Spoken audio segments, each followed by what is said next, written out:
I was in Oregon and 9/11 had happened. There was a point I started feeling homesick and I decided to come home here. And that's actually when I decided I'd love to keep doing what I'm doing. I just don't know how to do it back here without moving to Boston or New York. So I decided to start a tiny wholesale tea company and figure it out from there.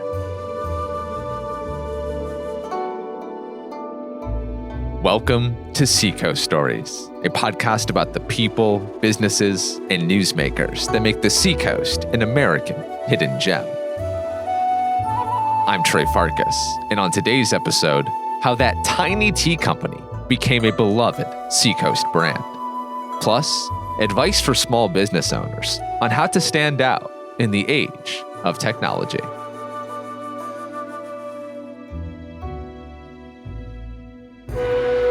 Today's story starts in Hokkaido, Japan in the late 1980s.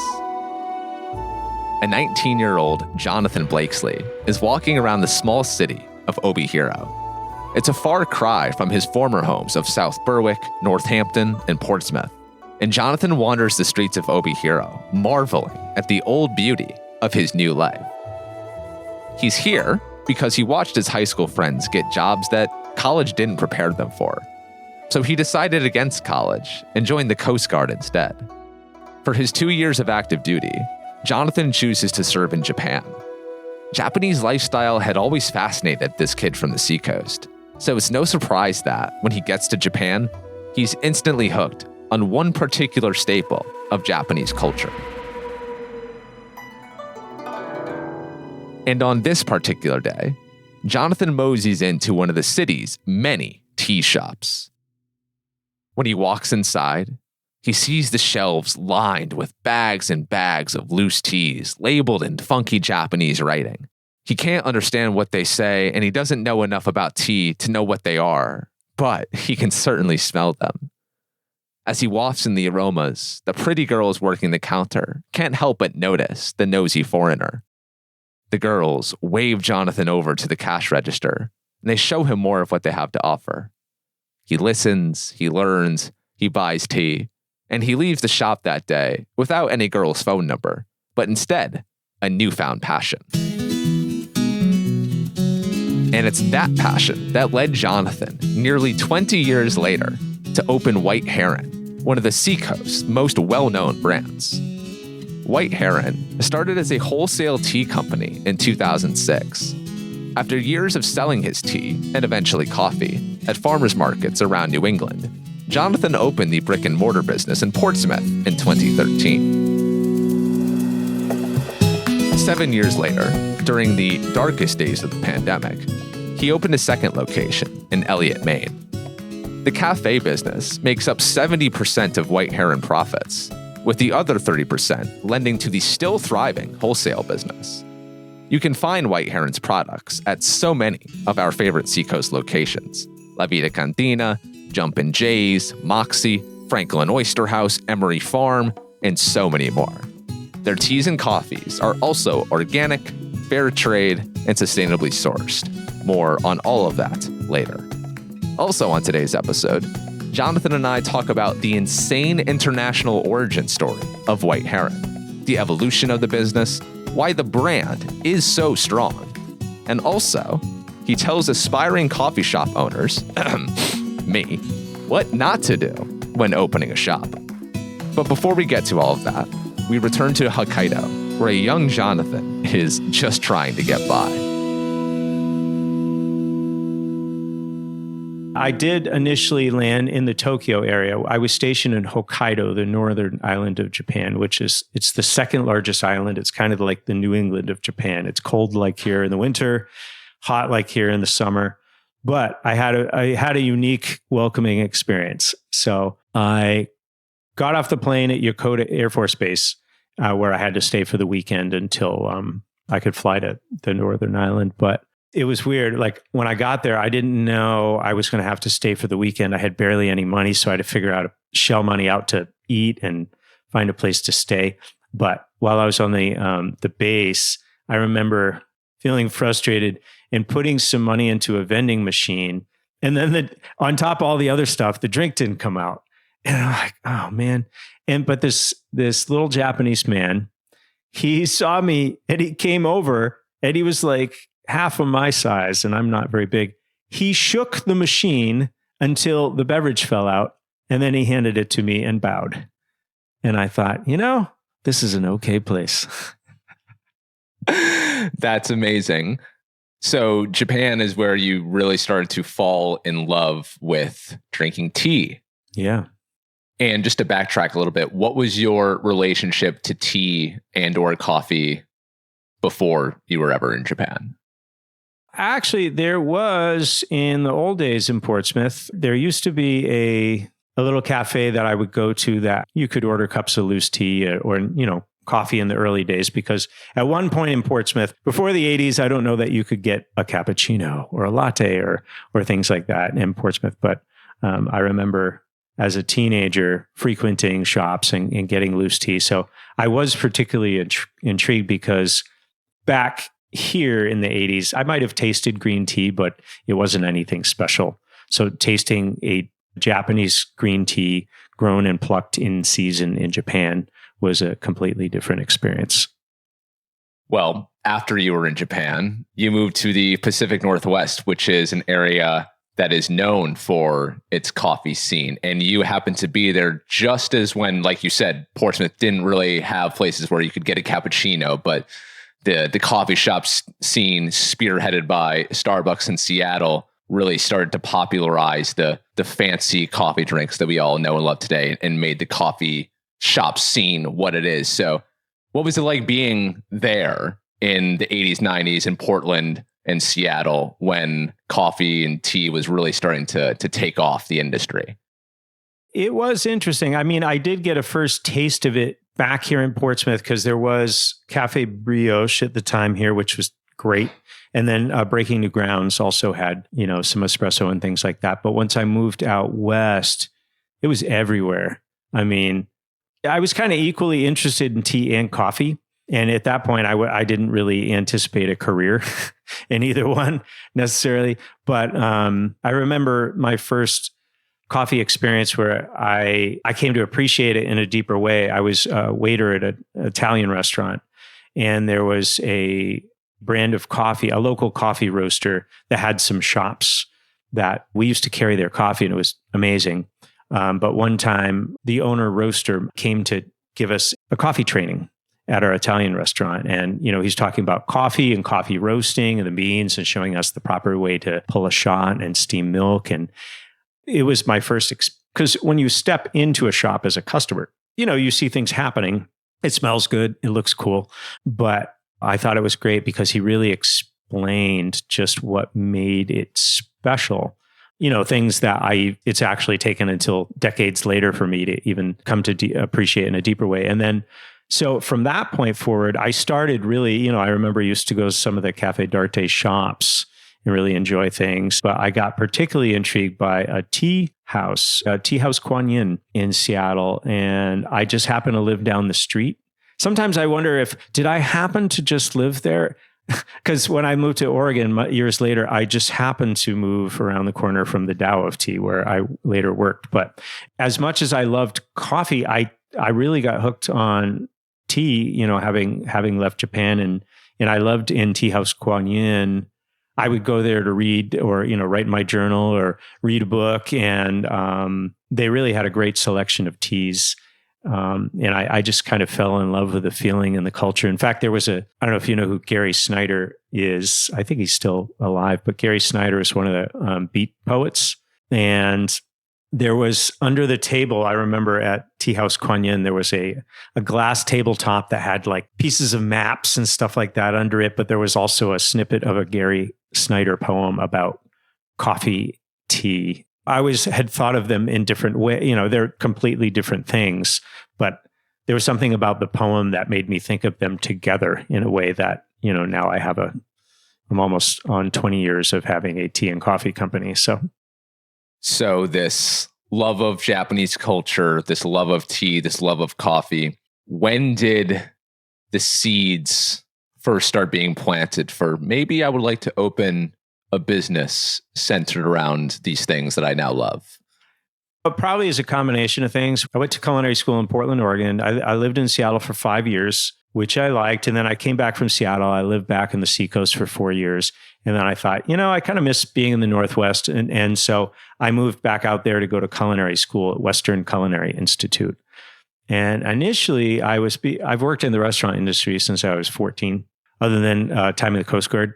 And I initially got out thinking, I'm interested in becoming a chef owner of a place eventually. And I was vegan. I'm not vegan now, but I was vegan in culinary school, which I think I was one of the only ones. You were vegan before it was cool to be vegan.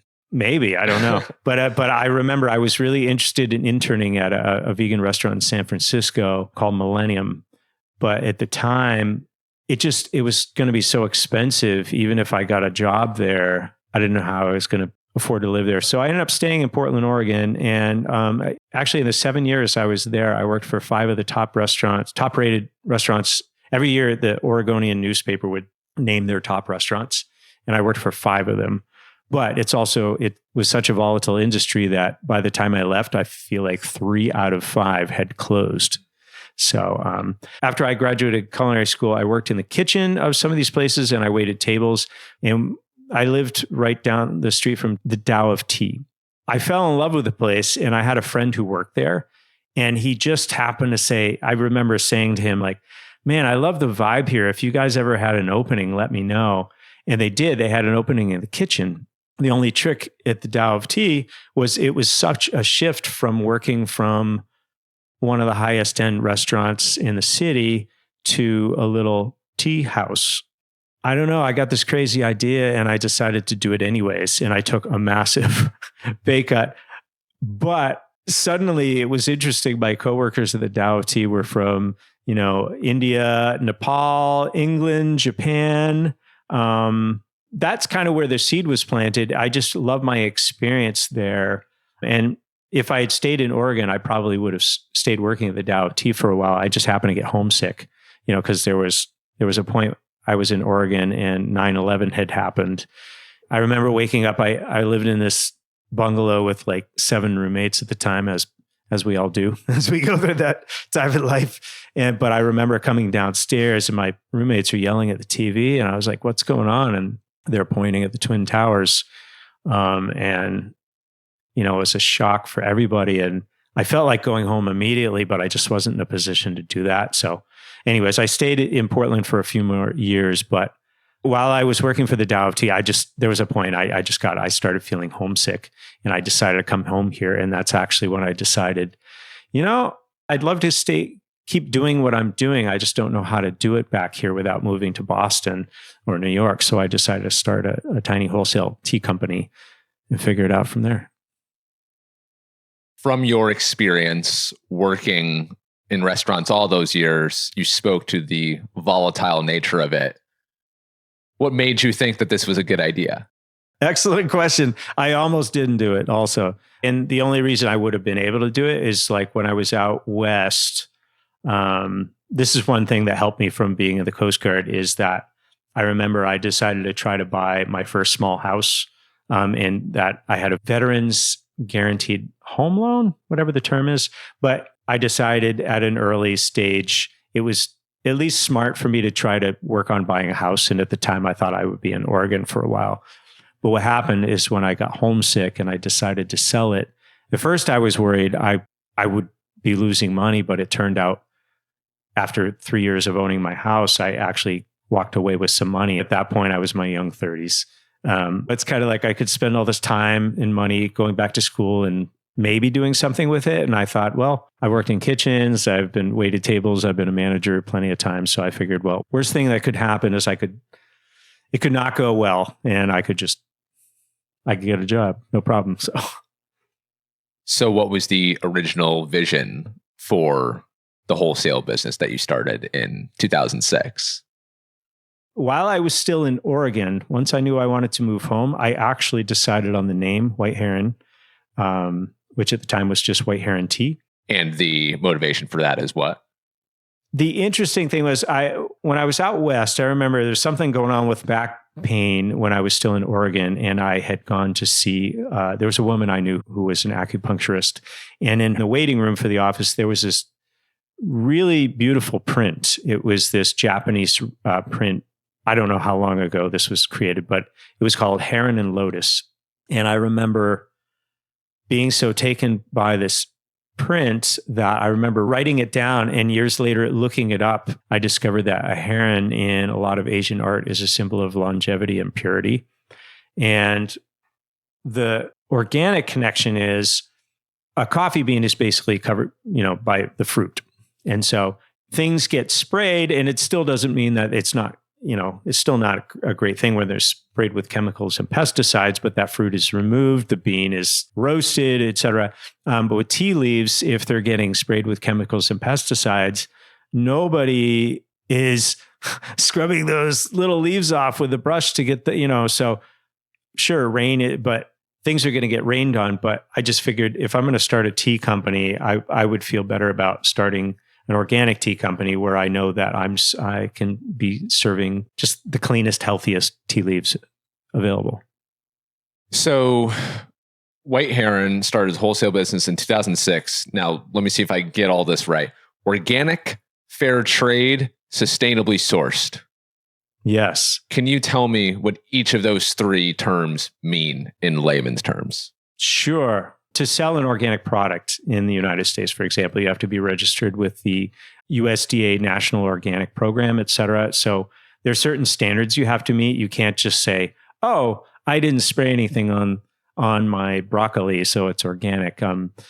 You have to prove it. But anyways, it means that things are not being sprayed with harmful chemicals and pesticides. If you're buying broccoli, you're buying broccoli.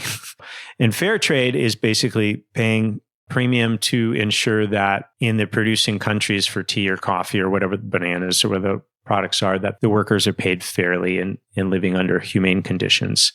And sustainably sourced, it depends on who uses the term. As far as the term, the way that we're using it now, sustainably sourced should mean that you're supporting those other ideas. But there are people that just use it in a greenwashing kind of way. And there are also people that will just add organic to their label, but are not certified. So is that legal? No, it's not. But our labels now say sustainably sourced. We're still selling the same organic products that we always have. But last year in 2023, we made the decision not to renew our organic certification. And the main reason for that is just that even though we're definitely still in support of all the organic practices, it is so much work year round in paperwork and things like that. Some of these practices that now that we're not organic certified, we've been able to, certain types of redundant labor, we've been able to eliminate, but at the same time, anything that's a good practice, we have kept. But basically, after being around for almost 20 years, hopefully our customers realize by now you can trust White Heron to get the same good quality organic tea and coffee that you always have. But at this point, it just hasn't been worth needing to charge customers more and more money to, keep jumping through all the hoops required by USDA. And so when you started this business in the mid 2000s, I'm sure you could have taken many shortcuts, maybe or maybe not, especially then. We're more conscious now of what we're consuming, but maybe back then we really didn't care about the standards at all. Why were these values, organic, fair trade, sustainably sourced? Why did you bother going through all of those hoops? Why did this matter so much to you? It was just something I decided to do. I guess part of the way I'm wired, I feel like if it's worth doing, it's worth doing well.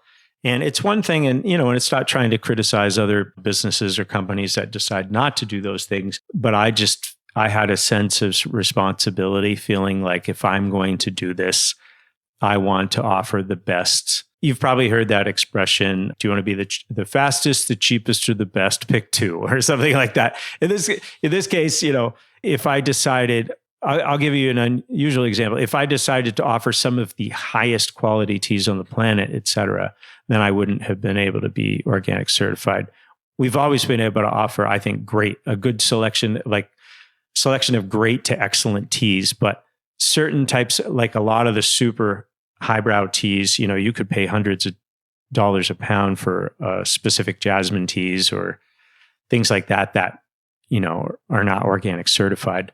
But I just decided that's one of those things that was important to me, and I could do it even though it was more work.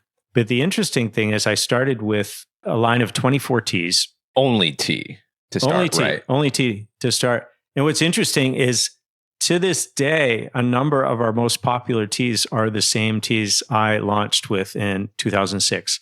Daybreak Chai, Cranberry Apple Ginger, Spicy Licorice Mint, Chamomile Lavender, a number of them. And actually, one of the funniest things that happened to me, I think it might have been 2006 or 2007, somehow I had started working with New Hampshire Small Business Development Center. They're a government subsidized organization that exists to help New Hampshire businesses, grow and keep your business alive, to grow and get jobs. And my connection there had recommended, somehow I got a call one day to be part of the Stonyfield Entrepreneurship Institute, like Stonyfield Yogurt. And they held this in Manchester, and I was invited to be on this panel, which was nerve-wracking, but I needed customers too. And they're saying, like, do you want to do this? And I'm like, I'm terrified, but I'm like, sure. But I remember there were these, dyed-in-the-wool business guys hammering me with questions and like, what's your goal? And at the time I thought, I'd love to be New England's tea company. And then some guy said like, well, how many square feet is your business? And at the time it was just 400 square feet. And he said, well, how are you going to grow into New England's tea company? I said, do you think I should pay for 4,000 or 40,000 square feet when I don't need it yet? I said, I'm planning to figure it out as I grow. And it was funny because I really just got drilled Shark Tank style by a bunch of these business folks. I felt so, nervous, but there was one guy who came up after and he said, good answers.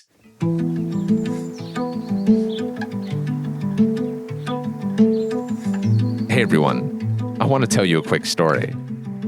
Last week, I was at the Catapult Seacoast 10 to Watch Awards at the press room, an annual award show where 10 young professionals are celebrated for the work they're doing on the Seacoast.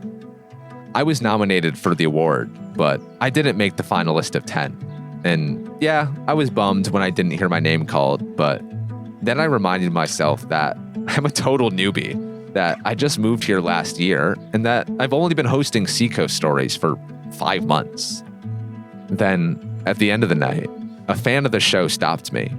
He introduced himself, shook my hand, and told me how much he enjoys the show and why he thinks it's making such a big difference on the Seacoast. And honestly, that meant more to me than any piece of paper ever could. And it completely reversed how I felt in that moment. It was a reminder to me that every one of us has the power to change someone's day, and that the work we're doing at Seacoast Stories is really important, and it's something that the Seacoast desperately needs. If you want to support the work we're doing here, then I just ask that you do me one simple favor. Follow this podcast on Apple or Spotify. It's free, and it takes about 3 seconds. Trust me when I say that small act makes a huge difference. Thank you so much for doing that and for being here today. I really appreciate it. Now back to today's story. So when you opened the business, was it always in the back of your mind to open a front-facing storefront, or was this literally what you had in mind, just a wholesale business? I started a wholesale business because I didn't have a lot of money. And I actually always loved cafes. I mean, again, I've worked in the restaurant industries my whole life. And so I just figured I would do what I can until I could do more. And, at least it would give me time to figure things out. And I would say we still have a wholesale business, but definitely starting as a tiny wholesale business with organic loose tea was definitely an uphill climb. I definitely knocked on a lot of doors and I got into a lot of places, but I definitely had to work for it. But the best thing that happened to me in the bridge between wholesale and having a brick and mortar cafe was I did farmers markets for 10 years. And the farmers markets were great. I mean, it was a lot of work. It's like moving your business around every day. But at the same time, I love the community aspect of it. And it's funny because I still tell customers this because this is how it is to me. It's like White Heron Tea and Coffee here in Portsmouth, to me, it's my double booth indoor farmers market. My Eliot Cafe is my single, what I say, just in terms of the size of the places. So really all we tried to do is when we established a brick and mortar cafe is just try to do the same stuff that we do, just with more equipment and tools and people, but just try to be the same company. And, I like to think that we're the exact same company that we were in 2013 when we opened here in Portsmouth. And so when did coffee become a part of the business? Coffee actually came in while I was in farmers market days. What happened is in the early days at market, what would happen is the only businesses selling coffee there usually would just brew coffee at, 5 a.m. or something. It had to go in the air pots and then it'd go to the farmers market. And half the time it wouldn't be, super warm for people. And I don't know, at a certain point, there was something had shifted and there either was no coffee at the farmers market or there wasn't much. And we were also doing the Newburyport market at the time. But in Newburyport, in order to sell coffee there, you had to be a coffee roaster. So actually, that was the main thing that happened, is the coffee roasting business that was serving the market at the time, they backed out and there was no one to do it. And I remember talking to the market manager at the time and thinking, I'm a culinary grad. I can do all kinds of things. And, I've always actually had as much a love of coffee as I have with tea. And I remember saying, if I was roasting coffee, would that mean that's something I could bring to market? Because generally at a lot of the farmers markets, you can't just show up and do whatever you want. You basically, it's like having an agreement. Because part of what they're trying to do, which I think is great, is they're trying to make it fair to all the other vendors. So I got permission to bring coffee. And initially I got a little electric coffee roaster and I was probably roasting about 5 pounds at a time or something. And just for the farmers market, but I had really good results. I was getting some great coffee and it was fun. And then eventually we got to the point where I was doing a bunch of markets. And when I was still in Rollinsford, I had, 3 or 4 electric coffee roasters that were going for me, but it just wasn't scalable in that way. And, it wasn't particularly safe for the long term. So that's how I got started roasting coffee. So at this point, I think we've been roasting coffee for probably, almost 15 years. So the Portsmouth location opens in 2013. Yes. Why did you decide to take the business to the next level and open a cafe? Well, it had always been in the back of my mind. And what happened is after not even 10 years of farmers markets, once I hit the, 6 or 7 years of farmers markets, we were getting busy. There were times at the Portsmouth market on a Saturday, in the summer, we would sometimes have a line for over an hour long, and we'd sell up to 70 gallons of beverages in 5 hours. Wow. A lot of it I had to make at the market. And so at that part, I started thinking there wasn't a way to get much busier.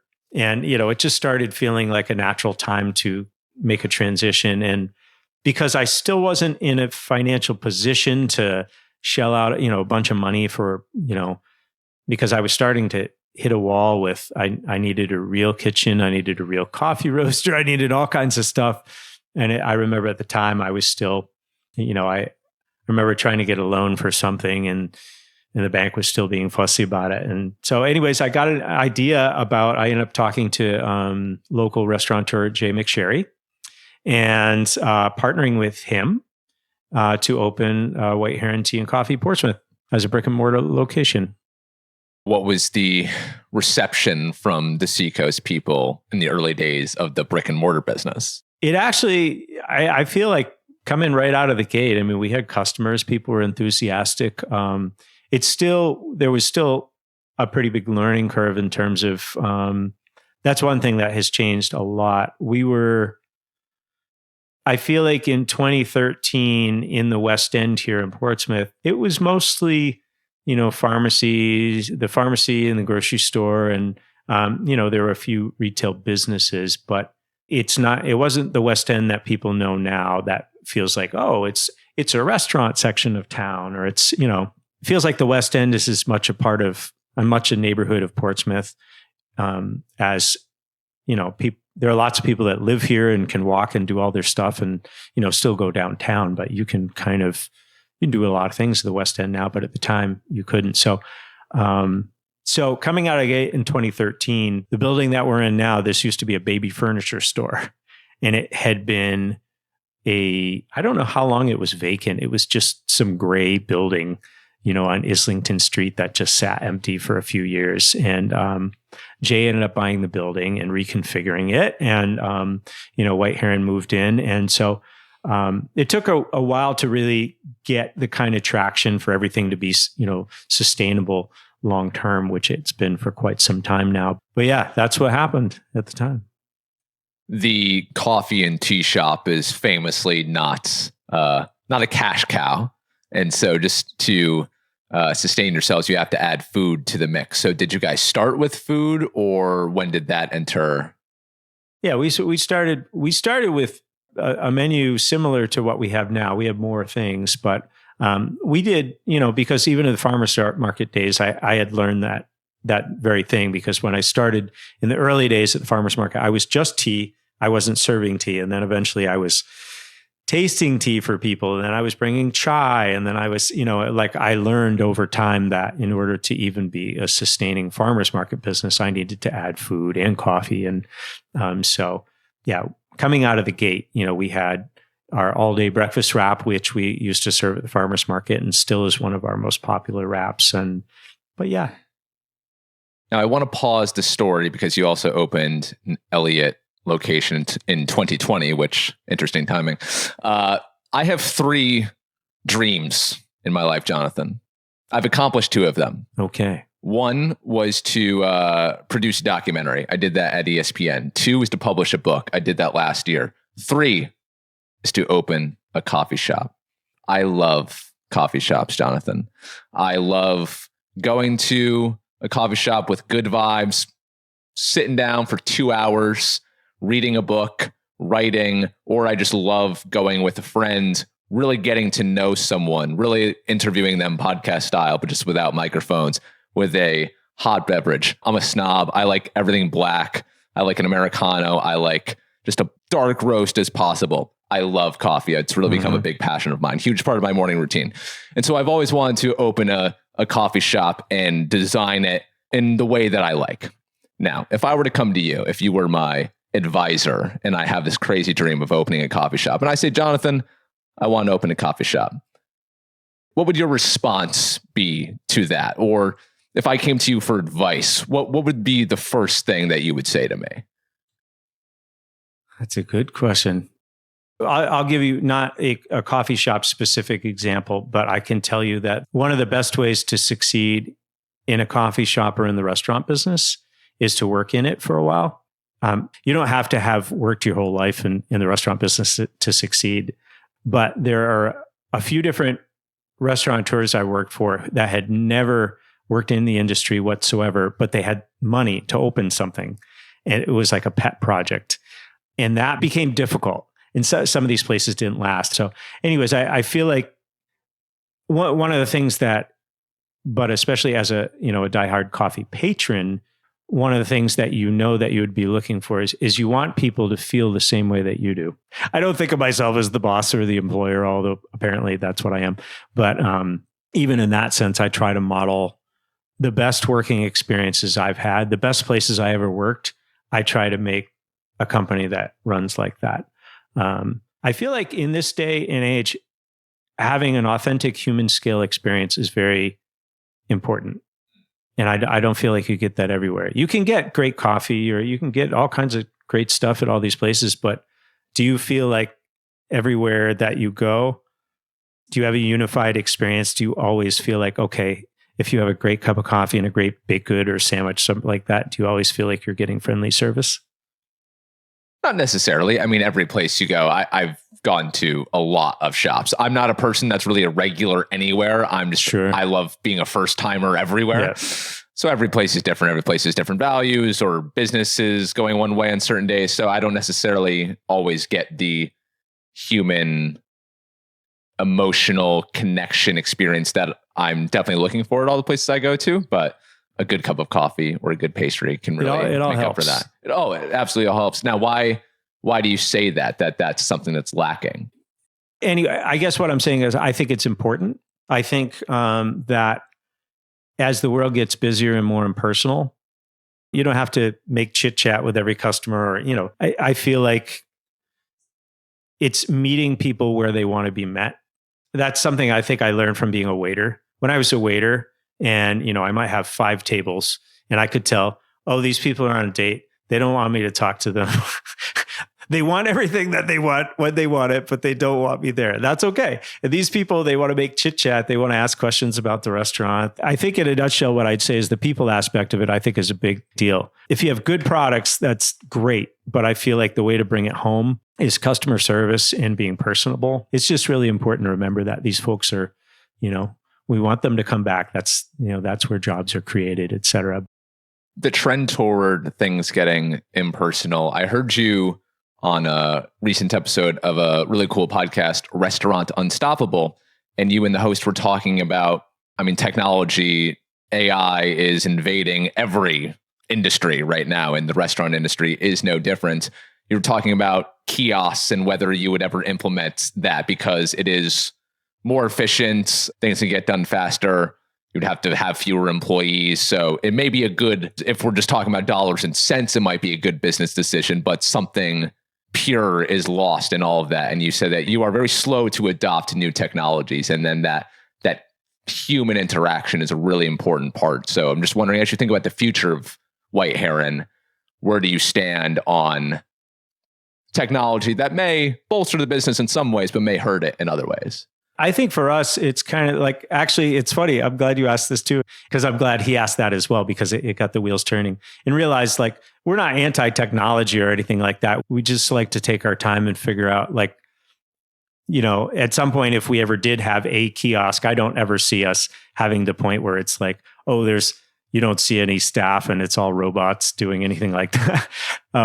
I feel like anything that we do, as long as we can be White Heron, the same friendly company that we've always been, we might find a way to adapt some new things. Cause I would say as a customer for me, even, a lot of the stores that have shifted to where, maybe you have a bunch of self-checkout kiosks or whatever they are. And sometimes they can be more convenient. So I think that's why we take our time with things, is because one of the things we talk about internally is like, what are the things that we think that we're especially good at, or what do we try to be especially good at? And a lot of it is like, and for us being friendly and whatever, it's not a sales tactic or whatever. We just try to be authentic human beings. And I feel like anything that we add or, update or, adapt with the times to technology, we just want to make sure we can maintain that human connection. The White Heron brand is beloved here. It's been around, the entirety of the business since 2006. And anytime I'm talking to people, because I'm talking about coffee shops all the time, because I'm obsessed, White Heron is 80% of the time the first one that comes to people's minds. Why do you think there is such strong brand affinity for White Heron on the Seacoast? Well, thanks for the kind words. And I think it's because we've always had kind of a community vibe. And really a lot of it came out of the farmers market, because at the farmers market, we saw the same. In fact, a lot of the customers we had from the farmers market days still come in all the time. And we still just try to be that same company. But that's why we put community did we put it on the front of the building? I think so. At least one of our logos says tea and coffee community, because that's how it feels. So something I'm curious about, and I apologize to my listeners because I'm super nerdy about this stuff. Let's geek out. This is a bit selfish. Okay, so for example, something a lot of people can probably relate to, New York City bagels, famous, and anywhere you go, just can't seem to be replicated. Pizza in Italy, just can't seem to be replicated here. For me, coffee, I'm going to sound super snobby, but the coffee, like I used to live in London. I spent some time in Barcelona. A cappuccino there, an Americano there is a night and day difference from the best cappuccino I've ever had in the States. Can you explain why that may be the case? What are they doing different in Europe that is so much better, at least in my opinion, than here? Honestly, it could be any number of things between the machines. Some espresso machines in Italy, I'm sure France, et cetera, too, that are very manual. Yeah, there are just so many variables, because if it starts with coffee, it's the specific bean, it's the way it's roasted, the type of machine, what level it's roasted at, how the ramping of temperature and cooling, et cetera, how long the coffee has off-gassed. Because when you roast a coffee, it's funny, it took a while, the first year or so when I was roasting coffee, to really start to get a sense of this. But like, if I roasted coffee in this roaster right now, and then we ground it and try to pull a shot or, brew it as, you're not going to taste almost anything. It's like it starts to develop its flavor, usually within several days. Oh, interesting. After the bean is roasted. So there really are so many variables. You never know what you're getting really anywhere in the world, really, because like when you go buy coffee in a grocery store, in large part, that coffee could have been roasted 6 months ago, 8 months ago. We try to, with all of our coffee that we sell, without trying to be so precious about it, we basically try to keep everything that we're rotating through in our cafe within a week or two at the most. The thing is, if we roast, and we have had people say, "Oh, I want your coffee, your freshest, what was roasted today?" And I really have to tell them, you honestly don't want that. You want that in at least about 4 days from now, or it's not going to taste like much. Wow. So that's kind of what we do, as well as when we roast coffee. We roast it, we don't even pack it until it's sat for usually at least, 3-4 days, because that's from that point, it's, the coffee, our coffee bags, as many roasters do, have valves in them to let the gas out. But the reason that we let it off gas for several days before we pack it is that if somebody buys, if we roasted coffee right now and in an hour, I pack that coffee and put it in our cafe just because we're low on the shelves. If somebody happens to buy that today and grinds it and goes home and is disappointed, that's actually my fault, right? So that we try to make sure that the coffee's had a chance to kind of develop its flavor and to off gas before we even pack it. Well, when I make my Seacoast Stories beans, I'll be sure to not grind the beans the day of, and I'll let it sit for a little bit. Now back to the big picture. So we talked about that community has really been at the heart of why people love this place so much. But I had a recent conversation on the podcast with a real estate agent in Portsmouth, Andrew Simonis, and we were talking about just the turnover of businesses in this area, specifically Portsmouth, and why it's just, you can be doing good business, but you have to do great business to sustain yourself in Portsmouth. So what do you attribute to your ability to just stick around this long? I mean, 2013, 11 years in this location. We just try to do everything as well as we can. I feel like everybody approaches business in their own way. We want everything to be a win. We want all of our food to be as good as it can be. We want all of our, it's important for us to give people a consistent experience. We want them to be able to consistently get a good cup of coffee, a good sandwich, but also just, we're kind of in the business of making people happy. It might sound a little geeky, but it is actually something that we talk about because, we're more than just selling stuff. That's actually one of the reasons that I feel like we do have such a, consistently friendly vibe, is that I feel like we have a strong internal culture where you all need each other's help. You're all relying on each other to get everything done. And I think it's just kind of how we work as a team. Yeah, I started this whole thing, but it's like we all make this happen. It really, I feel so appreciative of all the. I feel like White Heron is honestly the community is a big part of it too. I feel like it's a collaboration between. Sure, I started it, and now Jay and I own it, and we have a great management team. But then again, we have a great staff and we have great customers, and I feel like it's like this big hug or something. It's like everything works together. It's like, and we're supported by the community, but we're also here to serve the community. For the entrepreneurs of the Seacoast that are listening to this right now, what advice would you give to them who also want to create a strong culture at work like you have? I guess a lot of it is just remembering that everyone's important. I think we all look at everything that everyone is doing in the building is important. It's to not take staff for granted, not take people for granted. And also, I feel like, especially in the last few years between the pandemic and there's just all kinds of crazy stuff going on in the world, in that we're all human. We all have our strengths and weaknesses and our good days and bad days. But I think if we look at things in a way where we're all here to help each other, there was even one point during the pandemic when everything's just going haywire, and lots of businesses had that kind of like, why am I doing this question? And I remember even thinking that myself one time. And maybe it's also because my wife and I, we love kids, but we don't have them. We just met at later in life. This is another thing I joke now. Now that I'm of dad joke age, but it's something I do joke about. It's like when I'm leaving Eliot, I'll be like, "Oh, I got to go see the Portsmouth family," or when I'm leaving Portsmouth, I'm like, "I got to go check on the Eliot family." But I kind of feel like, we all try to have that type of relationship. We're all looking out for each other. So I think it's just caring about the people that you have, and just trying to remember that we all start businesses because we want to achieve something. And yes, we want to do well, but if we want everyone to do well, it's all a little bit easier. You've talked about biking to and from work. White Heron sells vinyls and used to actually be a bigger part of the business, if I'm not mistaken. These are big parts of your identity. Do you ever just think about how cool it is that in this little corner of Portsmouth is everything that you represent?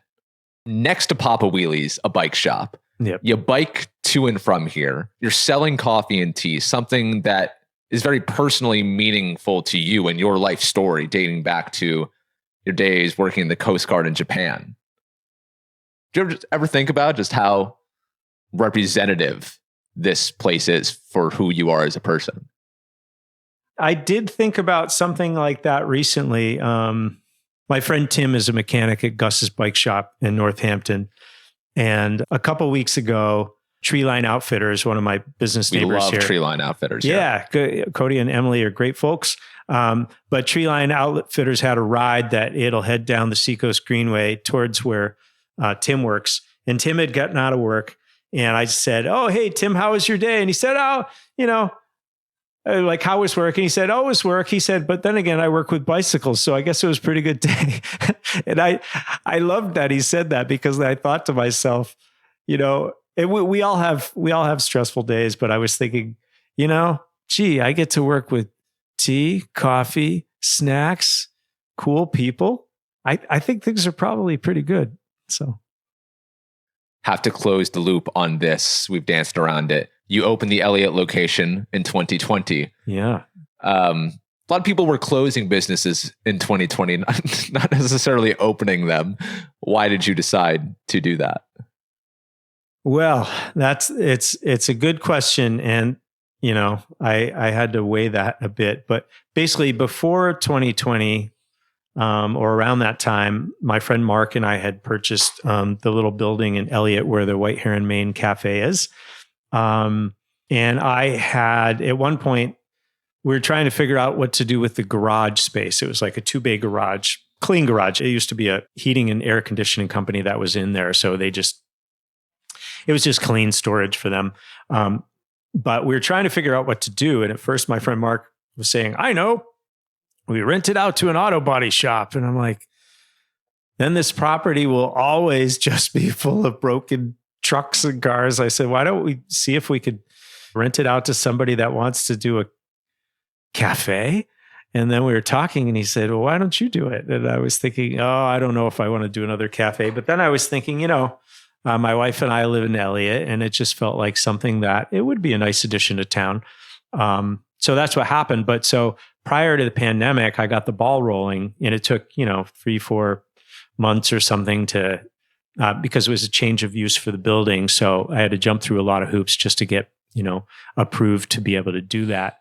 But then right as I'm starting to work on it and I'm making all my plans and I'm ready to pull the trigger on this or that, the pandemic rolls in, nobody knows what's happening. And then I just stopped for a bit.